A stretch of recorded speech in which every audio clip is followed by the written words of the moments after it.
ಭಾಗವಹಿಸಿ ಉಪಸ್ಥಿತಿಯಲ್ಲಿರುವ ತಮಗೆಲ್ಲರಿಗೂ ನನ್ನ ಅನಂತ ಪ್ರಣಾಮಗಳನ್ನು ತಿಳಿಸಿ ಇಂದಿನ ಕಾರ್ಯಕ್ರಮ ಶ್ರೀಯುತ ಶಿವಯೋಗಿ ಪುಸ್ತಕದ ಬದುಕು ಬರಹದ ಬಗ್ಗೆ ಡಾಕ್ಟರ್ ಎಚ್.ವಿ. ಕೋಲ್ಕಾಲ್ ಅವರು ದೀರ್ಘವಾದ ಹಾಗೂ ಅದ್ಭುತವಾದಂಥ ನುಡಿಗಳನ್ನು ನುಡಿದಿದ್ದಾರೆ. ಕೋಲ್ಕಾಲ್ ಅವರ ಸಂಪೂರ್ಣ ಜೀವನ ಚರಿತ್ರೆಯನ್ನು ಅವರು ಮಾಡಿದ ವೃತ್ತಿ, ಬರಹ, ಸೇವೆ, ಸಾಮಾಜಿಕ, ಶೈಕ್ಷಣಿಕ, ಸಾಹಿತ್ಯಿಕ ಕ್ಷೇತ್ರಗಳಲ್ಲಿ ನಿರಂತರವಾಗಿ ಮಾಡಿದ ಶ್ರಮ, ಶ್ರದ್ಧೆಯ ಬಗ್ಗೆ ಬಹಳ ಸುಂದರವಾಗಿ, ಸೊಗಸಾಗಿ, ಅರ್ಥಗರ್ಭಿತವಾಗಿ ಎಲ್ಲರ ಮನ ದಟ್ಟುವಂತೆ ಎಳೆ ಎಳೆಯಾಗಿ ಬಿಡಿಸಿ ನಮಗೆ ತಿಳಿಸಿರುವುದು ಒಂದು ಪ್ರಶಂಸನೀಯ. ಹಾಗೆ ಕೋಲ್ಕಾಲ್ ಅವರ ಬರವಣಿಗೆ ಅವರು ಹೇಳಿದ್ದು ಬಹಳ ಶ್ಲಾಘನೀಯ. ಮತ್ತು ಶಿವಯೋಗಿ ಪುಸ್ತಕಲ್ ಅವರ ಜೀವನ ಚರಿತ್ರೆ ನಾವು ಕೇಳಿದಾಗ ಬಹಳಷ್ಟು ಸಂತೋಷವಾಯಿತು. ಅದು ಕೂಡ ಮೆಚ್ಚುಗೆಯನ್ನು ಪಡೆದು ಶ್ಲಾಘನೀಯ ಮಾತುಗಳಾಗಿದೆ. ಇಲ್ಲಿವರೆಗೆ ಎಲ್ಲ ವಿಚಾರಗಳನ್ನು ಸರ್ ಅವರು ಹೇಳಿಬಿಟ್ಟಿದ್ದಾರೆ. ನಾನು ಕೇವಲ ಅವರ 2 ಗುಣಗಳು, ಅವರ ವ್ಯಕ್ತಿತ್ವದ ಬಗ್ಗೆ 2 ನುಡಿಗಳನ್ನು ನಾನು ನುಡಿದ್ದೇನೆ.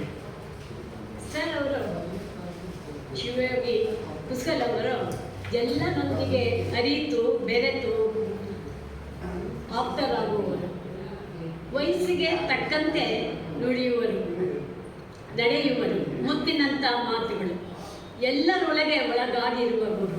ಎಲ್ಲರೂ ಇವರನ್ನು ಪ್ರೀತಿ ವಾತ್ಸಲ್ಯದಿಂದ ನೋಡಿಕೊಳ್ತಾರೆ. ಹಮ್ಮು ಬಿಮ್ಮು ಇಲ್ಲದಂಥ ಸತ್ಯ ಪರಿಶುದ್ಧ ವ್ಯಕ್ತಿ ಉಳ್ಳವರು.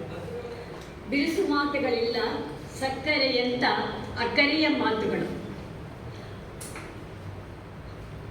ಸದಾ ಕ್ರಿಯಾಶೀಲರು ಹಾಗೂ ಪಾದರಸದಂತೆ ಚೈತನ್ಯ.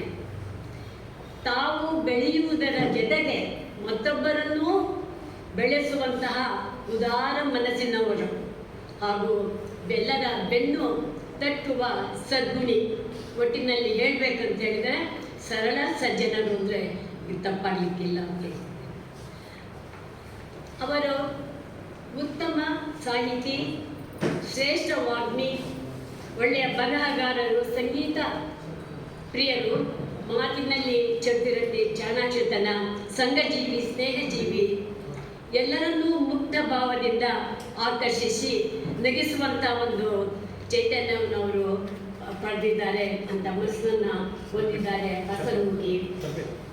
ಒಟ್ಟಿನಲ್ಲಿ ಹೇಳಬೇಕು ಅಂತ ಹೇಳಿದರೆ ಬಹುಮುಖ ಪ್ರತಿಭೆಯುಳ್ಳವರು, ಸಕಲ ಉತ್ತಮೋತ್ತಮ ಗುಣಗಳನ್ನು ಹೊಂದಿದಂಥ ವ್ಯಕ್ತಿ ಎಂದರೆ ತಪ್ಪಾಗಲಾರದು.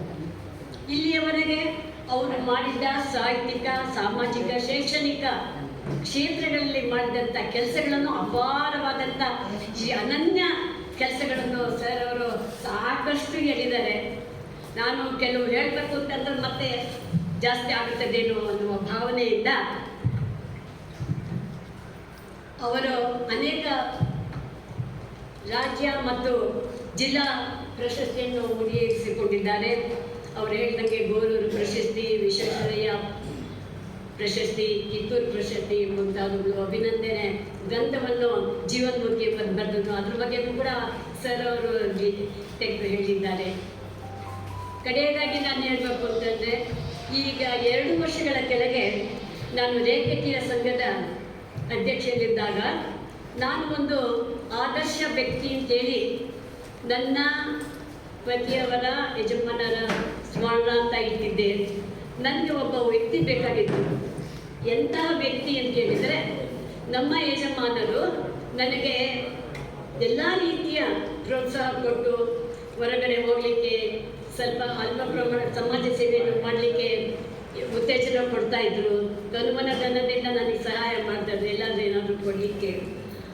ಹಾಗೆ ಸಾಹಿತ್ಯಿಕ ಕ್ಷೇತ್ರದಲ್ಲೂ ಕೂಡ ನನಗೆ ನಾನು ಬರೆದಂಥ ಪುಸ್ತಕಗಳನ್ನ ಪ್ರಕಟಿಸಿದ ಕೊಡಲಿಕ್ಕಿಂತ ಮೊದಲು ಅವ್ರಿಗೆ ಕೊಡ್ತಾ ಇದ್ದೆ.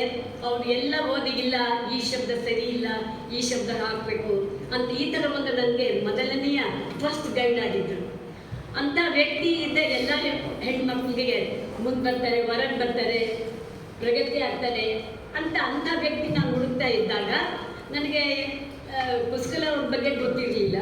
ಅವ್ರ ಮಗಳು ಲೇಖಕರ ಸಂಘದ ಇದು ಸದಸ್ಯರಾಗಿದ್ದಷ್ಟೇ ಗೊತ್ತಿತ್ತು.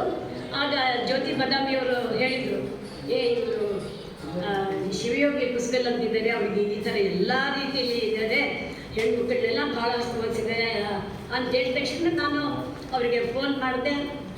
ತಕ್ಷಣ ಅವರು ಒಪ್ಕೊಂಡು ಬರ್ತೀನಿ ಮೇಡಮ್ ಅಂತ ಬಂದು ನಾನು ಕೊಟ್ಟಂಥ ಒಂದು ಆದರ್ಶ ವ್ಯಕ್ತಿ ಅಂದರೆ ಗಂಡಸರಿಗೆ ನಾನು ಪುರುಷರಿಗೆ ಕೊಡಬೇಕು, ಯಾರು ಹೆಣ್ಮಕ್ಳಿಗೆ ಉತ್ತೇಜನ ಕೊಡ್ತಾರೆ, ಮನೆ ಬಿಟ್ಟು ಹೊರಗೆ ಹೋಗಿ ಕೆಲಸ ಮಾಡಲಿಕ್ಕೆ ಅನುಮತಿ ಕೊಡ್ತಾರೆ ಅಂಥ ಒಬ್ಬ ವ್ಯಕ್ತಿ ನನಗೆ ಸಿಕ್ಕರು. ಸಂತೋಷದಿಂದ ಕರೆದಾಗ ಅವರು ಬಂದು ಅದನ್ನು ಸ್ವೀಕರಿಸಿದರು. ಇವತ್ತಿನ ದಿವಸ ನಾನು ಅವರ ಒಂದು ಕಾರ್ಯಕ್ರಮದಲ್ಲಿ ಭಾಗಿಯಾಗಿ ಅವರ ಎದುರಿಗೆ ನಿಂತು ಅವ್ರ ಬಗ್ಗೆ 2 ಮಾತುಗಳನ್ನು ಆಡಲಿಕ್ಕೆ ಅವಕಾಶ ನನಗೆ ಸಿಕ್ತು. ಇದು ನನ್ನ ಸೌಭಾಗ್ಯ, ಸುದೈವ ಅಂತ ತಿಳ್ಕೊಂಡು ಮೆಣಸಿನಕಾಯಿ ಸರ್ಗೆ ಮತ್ತೆಲ್ಲರಿಗೂ ನಾನು ನನ್ನ ಧನ್ಯವಾದಗಳನ್ನು ಅರ್ಪಿಸುತ್ತೇನೆ. ನಮಸ್ಕಾರ.